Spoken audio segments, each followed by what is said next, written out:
In a world where billions of people do not have a clue about the forces that control their health, these people go about their day in a life and death struggle, while minds that are calculating and unsympathetic make decisions that will affect their very lives.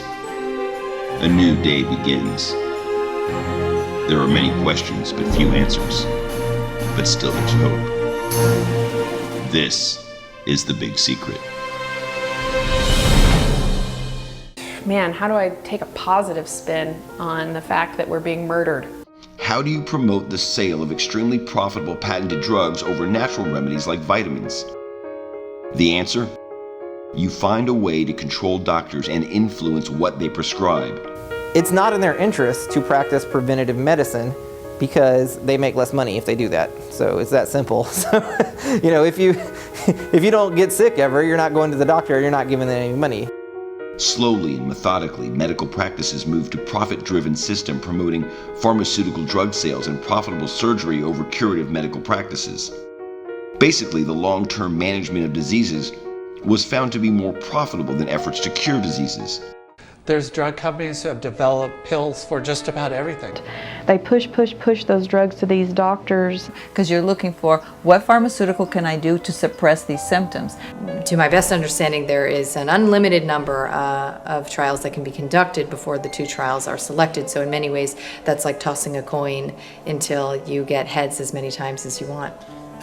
Inside of a monopoly, you are spoon-fed what the powers that be want you to know, which is often very different than the actual truth of the matter. So if you're taking a statin, you're taking a drug to prevent heart attacks that does not prevent heart attacks. And further, you're taking a drug that is not safe and does you harm. I hate statin drugs. I absolutely hate them. And yesterday I gave a long talk explaining, there's so much evidence. They cause so many problems. So the cholesterol-centric idea of reducing heart disease is really misleading. We're aging too fast, and this is causing an epidemic of chronic disease, disability, and premature death. Aging this way is a big mistake. Chronic diseases are related to nutrient deficiencies, period, nutrient deficiencies. The human body is a self-repairing system. It's designed to keep you fully functional and in good health for a long lifetime, well beyond 100 years. Because the people that are growing the food do not know what I just told you. And if they know about it, they don't care. And that's a big problem. And if you plant a crop and some of that seed blows into your neighbor's pasture or field and comes up, Monsanto's pissed.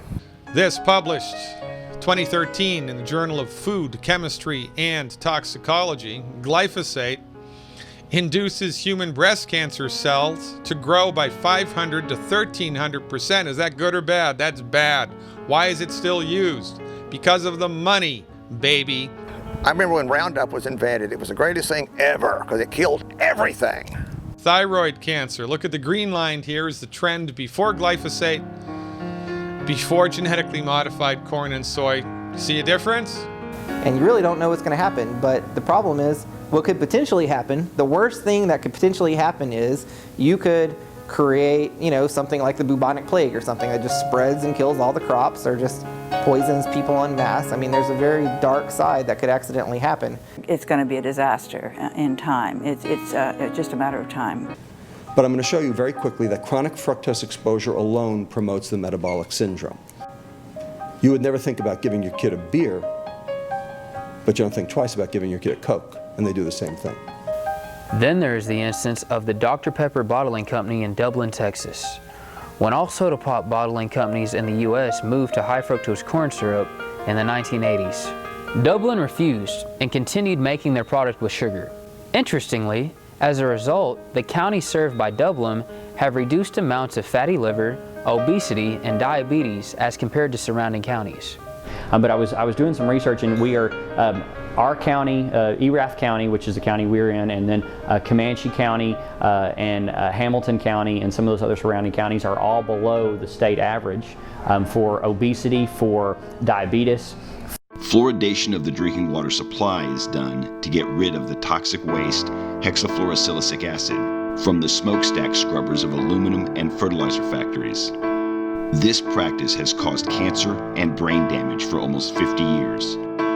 So the honest answer is that the ADA is probably the biggest political machine in the U.S., spends the most money on lobbying, is able to hoodwink most of the organizations and the health organizations in the U.S., including the CDC. There is no margin of safety to protect all our kids from having their mental development impaired by drinking fluoridated water. And that's particularly true of bottle-fed infants at the very beginning, when their brains are developing, the last point in time that they should be exposed to fluoride.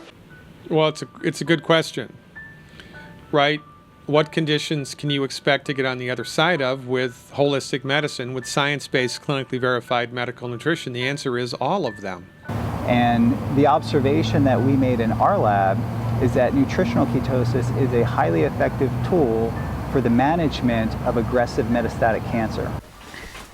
So what are the big secrets in medicine? Well, I think one big secret is that most of the chronic diseases that people suffer from are completely preventable. But the secret is that you have to focus on prevention and have a more functional approach and not just focus on the disease.